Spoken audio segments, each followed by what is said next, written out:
All right, ladies and gentlemen, it has been an absolute minute, possibly more than a minute, hours, days, months since the E Squared podcast has brought you absolute locks.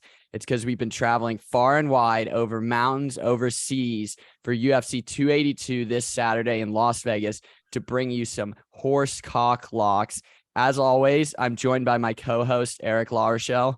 Back here we are once again, ladies and gents, in the fight capital of the world, Las Vegas. And do we have a banger stacked lineup from the early prelims all the way to the main card? Where you want to get started? Yeah, we got Billy Q on the early prelims. That's Eric LaRochelle's boy. We got the Joaquin Buckley, Shabazian, Raul Rosas on the prelims. And then since Robbie Lawler dropped out, we're not going to be covering the Santiago versus Moreno fight. But we're just going to get right into this. First off, leading off this main card at featherweight is 14 ranked Ilia Topuria minus 140 versus number 9 Bryce Mitchell.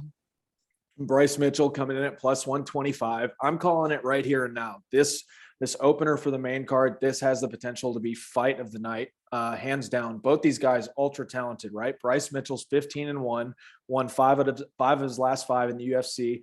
And then Ilia Topuria is 12-0. So these guys are, I mean, something's got to give right here. But in between the lines here, Bryce recently has beat the likes of Barbosa, Andre Fili, and Rosa in his own regard. He'll have a 3-inch height and 1-inch reach advantage, but he's facing Topuria, who's 12-0 and has been on an absolute tear in his own regard. So let's kick it off.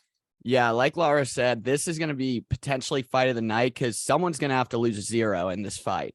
And both these fighters both have such an aggressive, dominating mindset. They're not scared to get into brawl, either one of them, and they're fighting with that 0 in their mind. So you know this is going to go full 3 rounds, maybe. But the thing with Ilia Topuria is he is so aggressive and athletic. I mean, he's won his last fight in the first round with a right hook knockout against Jai Herbert.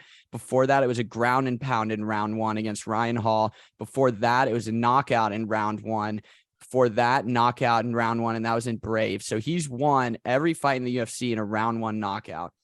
The thing, though, is he's so strong and he's got a very good ground game, but nobody's been able to even attempt to get him on the ground. And if you've ever watched a Bryce Mitchell fight, he lives and breathes by getting you on the mat and making you uncomfortable. How do you think that's going to shape up with Bryce Mitchell trying to get him to the ground versus that immediate round 1 power? Well, he's going to have to weather the storm, much like in that Barbosa fight. But like you said, Bryce Mitchell in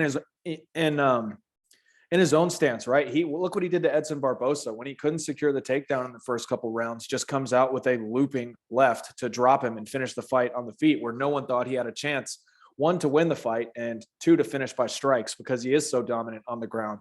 But I love Bryce's chances in this. He's good at closing the distance. He has the cardio to back it up and keep the pressure just as much as Ilia does. So they're going to butt heads there. But like I said, fight of the night. And his takedown average is 3.5 per with a 50% accuracy. So he's going to get his hands on him. It's just a matter of, like you said, weathering that early storm in the power. But this could come down to a classic striker versus grappler kind of fight. Yeah, and I'm glad you brought up that Bryce Mitchell. He submitted Edson Barbosa, right? Or did he knock him out? Or did it go to the decision? I think he finished him with a TKO. Yeah, so I'm glad you brought that up because Edson Barbosa, for those of you that don't know, is one of the most famous elite strikers the UFC has ever seen. So I'm really glad to see that Bryce Mitchell has already stepped in there. Now, the difference is going to be Barbosa is way more technical than Topuria. If you ever watch him, he kind of gets in a low boxing stance and he kind of just runs at you with all his power, and then he just catches you and he can make you sleep. Like you said, it's going to be a weathering the storm, but I do like Bryce Mitchell's chances after round 1 because especially we haven't seen Topuria go past round 1 yet. We really do not know what his gas tank is. He looks like he's in phenomenal shape. He's more muscular than this division. He probably weighs a little more, but he lets it all out on round 1. We haven't seen what round 2, let alone a round 3 would look like. We've seen Bryce Mitchell in dogfights going into round 3 with plenty of cardio, plenty of stamina.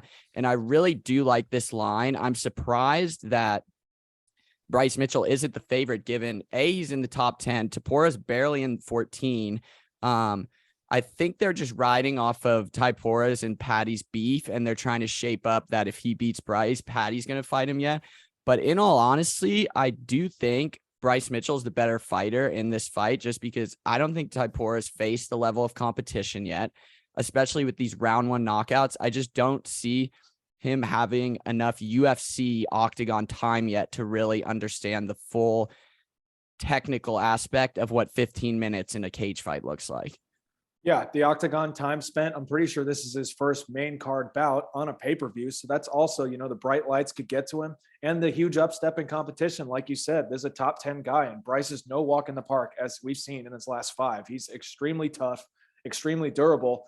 And I love the fact you brought up all of Topuria's fights typically end in the first round. And it's not like Bryce can't finish these guys. And it was a correction on that Barbosa fight. It did go to unanimous decision, but Bryce did drop Barbosa once or twice in that fight with some heavy hands. I love his cardio. And when it comes to push to shove, when both these guys have power, hands, ground game, I got to give it to the one who I think can possibly last longer. Slight the fact that it could end in the first round with Topuria. But the way I see this, not only the dog, but I love Bryce being the dog with a second round submission within the 3-round fight, because they will be pressed for action. Yeah, I mean, the only bet I honestly would place on Topuria, and I wouldn't even bet it, would be a first-round knockout, because I really don't see Bryce Mitchell getting knocked out in the first round. He spent too much time in the octagon to get those first-round jitters and get caught. I would have even taken Bryce Mitchell at like a -120, -130. So to get him at +120 plus money is a steal. I'm definitely taking that. I'm very confident in that. I think Laura and I both agree that Bryce Mitchell is going to get this done. One thing though, I want to see, who do you think he should fight next in, he's 9 right now. If he wins this, he's got Giga at 8, Cater at 7, Korean Zombie at 6. Do you think he's ready for that? Because once the featherweight division once you get where Bryce Mitchell is, the next 8 up until Volk is basically title challengers. So he's kind of stepping into that realm almost, wouldn't you say? Yeah, if not title challengers, then that borderline almost top 5, you could throw those top 10 guys in there. So if Bryce handles this fight accordingly, like I think he will, with those names you rattled off, I'd love to see, I think, a Korean Zombie fight. I think that could be stylistically more fun to watch than a Calvin Cater, just because he's almost as pure a boxer as it gets. And to test Bryce's kind of level of where he's at, I think a great test would be Korean Zombie, especially at 6, almost becoming one of those gatekeeper guys we love to talk about. Yeah, so there you have that one. I think it's pretty unanimous on where we stand, and we'd love to see Bryce potentially get that Korean Zombie fight next year sometime. Moving on, next, the return middleweight bout of Darren Till at number 10. He's taking on the South African Dricus du Plessis at number 14. Darren Till's +155. Plessis is -180. Yep, Darren Till, he's 10th ranked in the middleweight division somehow after a year off and not winning very much in the past since he's been there. He's 18-4-1. He's lost 4 out of his last 5 in the UFC, but I will give him this. All of his comp has been against basically top 5 guys in that middleweight division. You got Derek Brunson, Robert Whitaker, Kelvin Gastelum, which he won, Jorge Masvidal, and Woodley back when he was in welterweight. But now moving up, they roughly have the same height and reach collectively, but Till's been out over a year, and we all know ring rust is very real. So aside from not rolling off a couple wins before he got injured, not only is he prone to get back injury, which is very unfortunate for any fighter in this division, let alone the UFC. The cards just seem to be stacked against him, and I honestly thought +160 was kind of generous from the odd makers. Yeah, I did too. I would like to see him at more of a 2-1, and also that whole storyline. I'll get into that, but Dana didn't do any favors for Darren Till with this fight. You have Plessis at number 14. This guy is on a tear in the middleweight. He's absolutely massive muscular wise for this division. He hasn't lost in the UFC yet.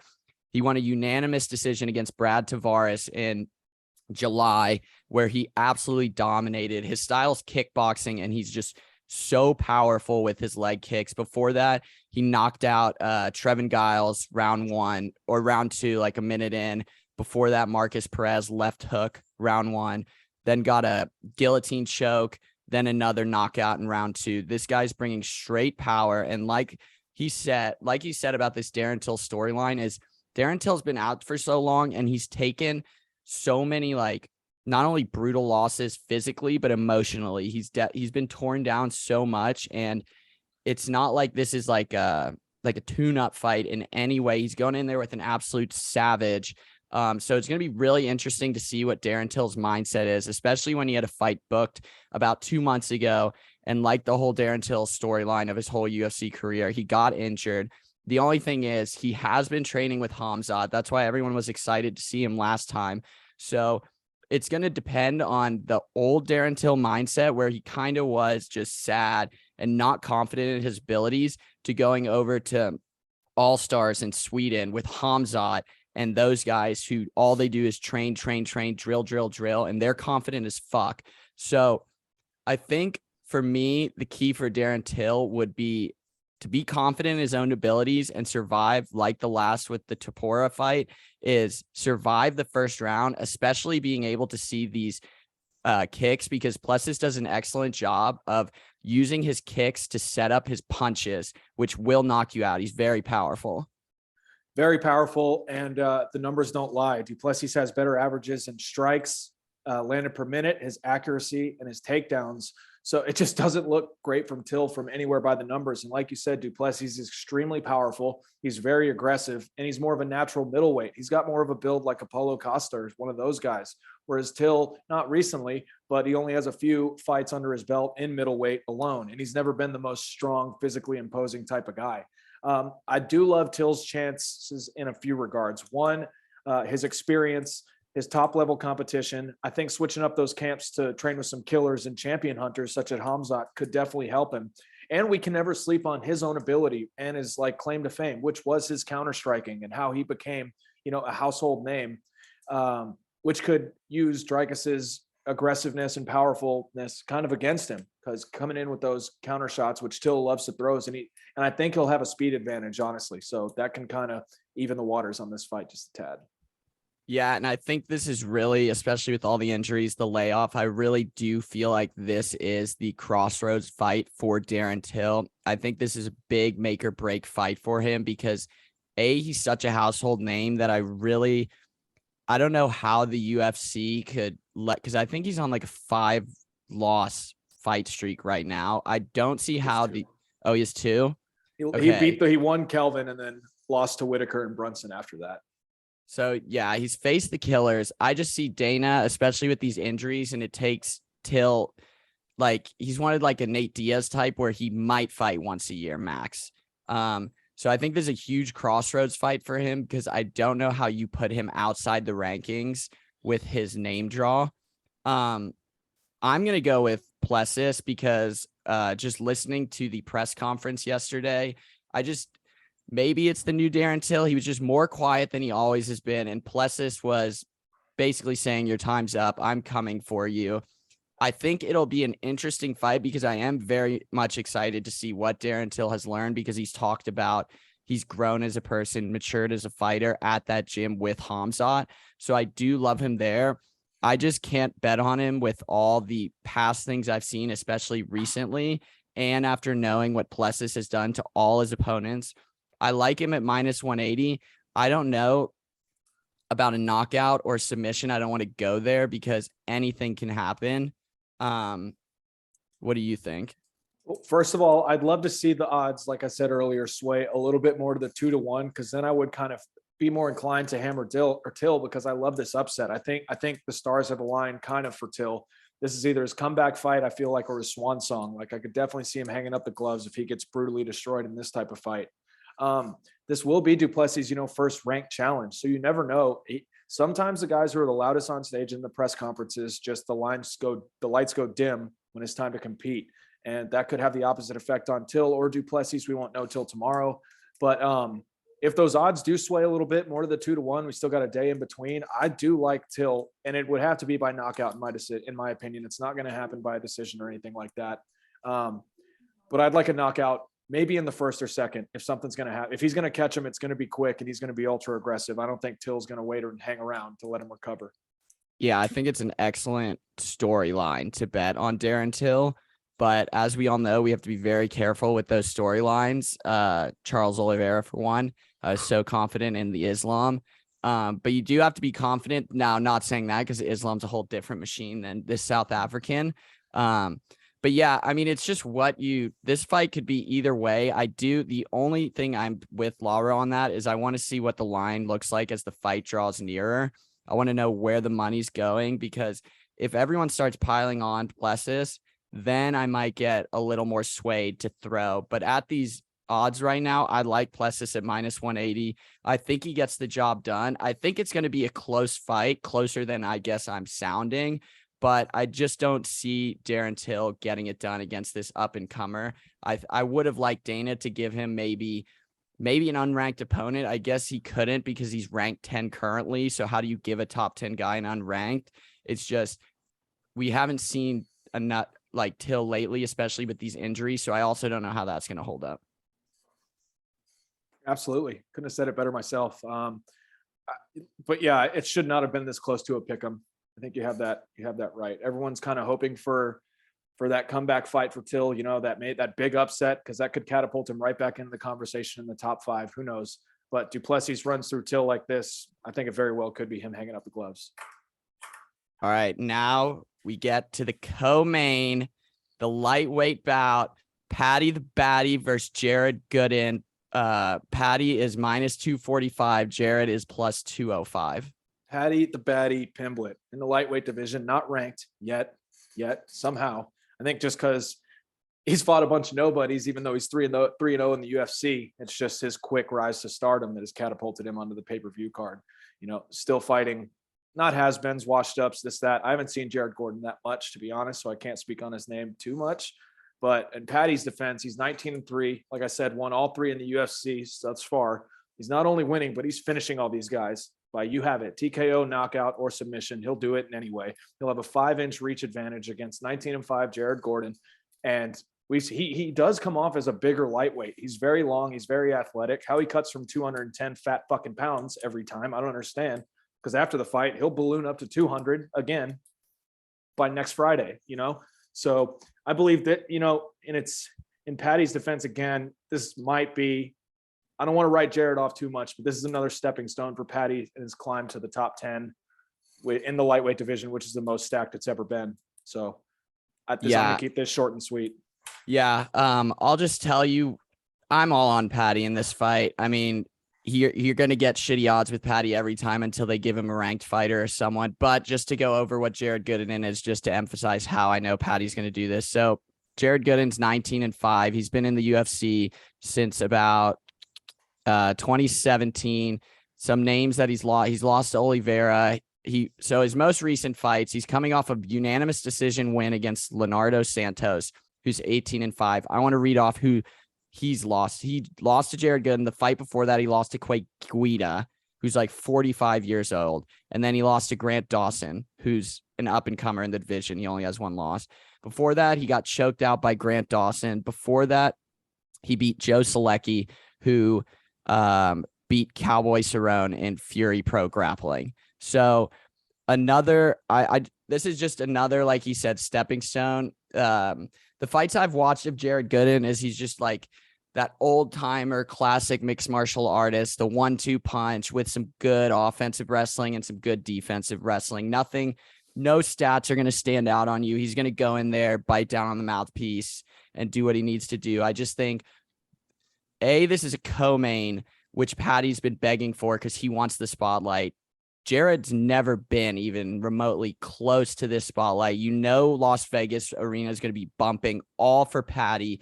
There's nothing really on Jared Gooden's side except what he believes in. I just think he's just outclassed in every way. And I really just think this is I think this needs to be the last. I think Paddy needs to get a ranking after this and then finally fight someone. I think the UFC's given him enough fights to prove all his skills, a knockout and then a submission, and then whatever happens here. And then I think we really need to see what Paddy looks like against stiffer competition, because right now he looks unbelievable.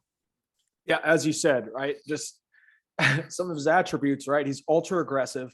He's well versed in every category thus far, what we've seen, and he's must see TV. And that's why he finds himself in a co-main event like this. And I just don't see Jared stopping the hype train just yet. Underrated aspects. He's become his. I've seen his fight IQ grow each fight, because even in his debut, how hard he got clocked by what some would call an easy knockout punch. He's got an iron chin, and I'll give him that. And that might be his biggest strength, because he's so good everywhere else. His kickboxing, his aggressiveness, his octagon control, and his counter wrestling I like to use. And then when he gets on the ground, it's just like, it's his unique style of jiu-jitsu that just becomes really hard to train for. So I'll take Paddy with the dub any way you'd like to slice it. Any of the viewers you pick, sub, TKO, knockout. I don't think it'll go decision. So just pick your rounds, 1, 2, or 3.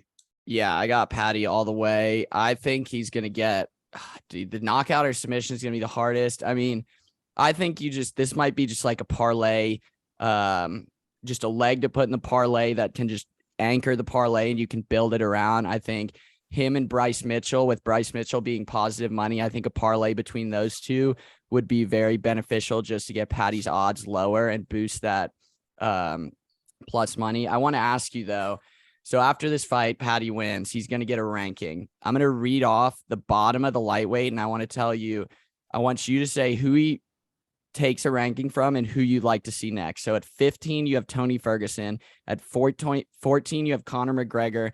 13, Renato Moicano. 12, Demir Ismagulov. 11, Dan Hooker. And 10, Jalen Turner. I think he takes either Tony or Conor's spot at 15 or 14, and then pure excitement. And you could put this, even though not title wielding, as a main event on a pay-per-view. Give me Dan Hooker and Paddy Pimblett. I would pay double to see that fight. You talk about fireworks and guys who aren't afraid in any means to bite down on that mouthpiece, get in each other's face, and both are fan favorites. And have it in Brisbane or New Zealand, or fucking have it at the O2. I don't care. I mean, either one of those places and that fight should happen, barring some miracle that Jared Gordon wins this fight. Yeah, great minds think alike, because I was literally staring at Dan Hooker at 11, and if he knocks Tony or Conor out at 14, 15, I think not only does that work for the fan favorites and the blockbuster type of performance that you could see, I think that's also a perfect jump if Paddy beats that to get into the top 10, since he's at 11. So I really like that in the future. Either of those arenas would be sick. Mm-hmm. So now we get to the main event with absolute fireworks taking place beforehand. The light heavyweight titles on the line, originally scheduled for Yuri Prochazka, who holds the belt, versus Glover Teixeira, that rematch of that insane fight. Yuri had to, not only in his Bushido code samurai way, not only did he drop out of the fight, but he also relinquished the belt. And then they offered Glover versus Magomed, and Glover felt slighted by the UFC because he said he's too old, he needs more time to prepare, and it's not fair to him if he has to step in on like 2 weeks' notice to fight a brand new guy. So they bring in the old champ, Jan Blachowicz, to take on Magomed Ankalaev. Jan's number 3, Magomed's number 4. Jan's plus 280, Magomed's minus 340. Yeah, and I think they made the right decision, not going with Glover, in all fairness to him, because at his age, he does need time to prepare for that type of camp, that type of fight. If he is going to fight for the title again at that age, he needs a full 8 weeks, not 2 weeks like these 18 to 20-year-old guys. So Jan Blachowicz, plus 280, like you said, he's 29-9. He's won 4 out of his last 5 in the UFC, beaten the likes of Alexander Rakic, Izzy, Dominic Reyes, Corey Anderson, and many more. Like we can't slight the fact that although Ankalaev is on an absolute tear and proposed to win this fight, how good Jan Blachowicz has been in his tear in the light heavyweight division. Ankalaev in his own has an impressive resume, beating Anthony Smith, Thiago Santos, and Volkan Ozdemir, but this is his best bout and challenge to date. This is a true clash of the titans. You know, height and reach is pretty much a wash. Jan's strengths include his counterpunching, his strength, his patience, and also a force when he gets to the top position. Yeah, and so I want to say too, Magomed Ankalaev's 18-1. His one loss is to Paul Craig when he tapped at 4:59 in round 3 to a triangle. And I rewatched this fight, and I shit you not, I don't know what was going through Magomed's mind, because he's also Dagestani. You know those motherfuckers don't tap. And Paul Craig we all know what he does on the ground. That hold must be so tight, because I shit you not, at 4:59 round 3, he tapped. Like, literally all he had to do was just sit there and he would have won the fight. He's on a 9-fight win streak, second highest all time in the light heavyweight division, behind John Jones at like 13 or something crazy. Knocked out Anthony Smith in July, beat Thiago Santos by unanimous decision in March, and beat Volkan Ozdemir, beat Nikita Krylov, knocked out Ian Hulk back-to-back twice in just absolute savagery. The crazy thing that I want to bring to your attention is the fight club that Magomed trains at. This would be Akhmat MMA. It is the national gym of the Chechen Republic, which is run by a guy named Ramzan Kadyrov, who is on the International Criminal Court has a case against him for human rights violations. So if he wins this, he will be able to have a belt. This is a guy supplying all the fighters for Russia to Ukraine. Absolute craziness over there where all these fighters are. But that's also interesting. Magomed, from head to toe, is exactly how you would think a Dagestan fighter is. He's going to be amazing on the ground, but his striking is phenomenal as well. He's so well-rounded, so smart and technical with all that he does. Besides that tap with 1 second left in the final round, he doesn't have a blemish on him. And so I see Magomed winning this, but I don't bet against Dagestans or Chechens, but we cannot forget what Polish power means. At any time, if Jan catches him, it's over, game over. Magomed has that knockout power, but he doesn't have that one punch knockout power. He has that power and accuracy where he can just drop you and then you're knocked out. Jan just has to touch you and you're flying to the ground. So I'm wondering, what do you really think would be the smart money here? Well, I mean, I rattled off Jan's strengths, right? And you almost pinned it on the head with Ankalaev. His strengths, much like the Russian military, are his long-range weapons with his punches and kicks. He stays at a increasingly long distance, and unlike other Dagestani guys that we've seen fight, he is massive for light heavyweight. He's one of the biggest we've seen thus far. He's built like a tree, but what impresses me the most is his speed and how he uses those long kicks and snaps them off, much like a lightweight or a welterweight. It's mind-boggling. But I think the X factor here is Ankalaev does have better overall wrestling. And I think if it goes to the mat, we've seen that prove fatal for Jan in the Glover fight. But God, it's a very tight call. But I'm going to ride with Ankalaev by knockout in the 4th. Yeah, and also the thing about Ankalaev with his amazing wrestling is he doesn't wrestle in the sense of going in there and initiating it. Like you said, with the long range weapons, he's fine sitting on the outside and picking you apart and just draining you. He's not someone that's just going to 1-2 you and immediately take down like you see a lot of these Dagestani guys do, which is going to be very interesting because Jan does struggle on the ground. So I'm wondering if we're going to see Magomed implement more of a ground game, because most of the time it's a stand-up fight with Magomed and he is perfectly fine there. I've seen he'll only wrestle if he feels like threatened, which is like once or twice I've seen him kind of get a little light on the feet, and then it's a quick takedown. He's on top and it's game over. I like Magomed by knockout. I don't know what round 4 knockout probably is like plus 800. I like Magomed knockout. I just don't like touching such a high money line. I think a parlay of Magomed, Paddy, and Bryce Mitchell is probably the way to go if you're going to do all that, because of just how high these money lines are. And I'm not going to lie, Paddy's money line is going to shoot up to probably like minus 400 by this fight. Same with Magomed's. So I would stick with Paddy's the harder one to judge, but I like Magomed by knockout.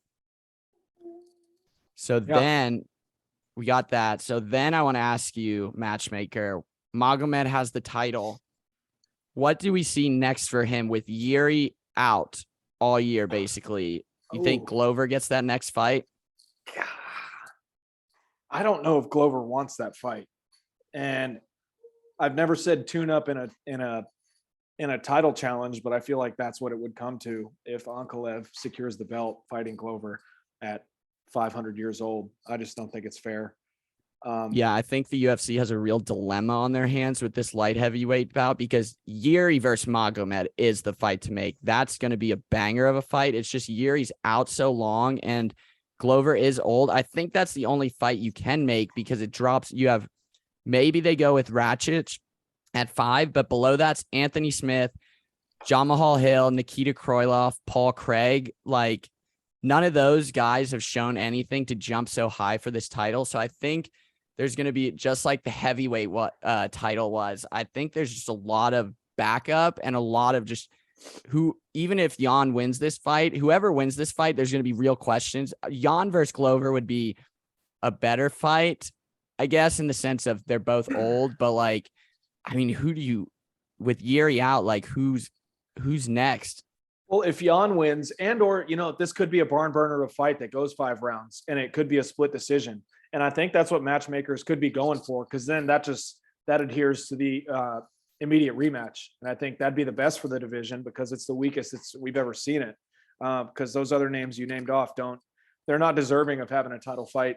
I think Glover could fight one of those guys such as Jamal Hill or Paul Craig or something like that. And if he's up for it and Glover looks dominating in one of those, maybe throw him in again. But I'm hoping that this fight is closer than people think, just because it'd be better for the division.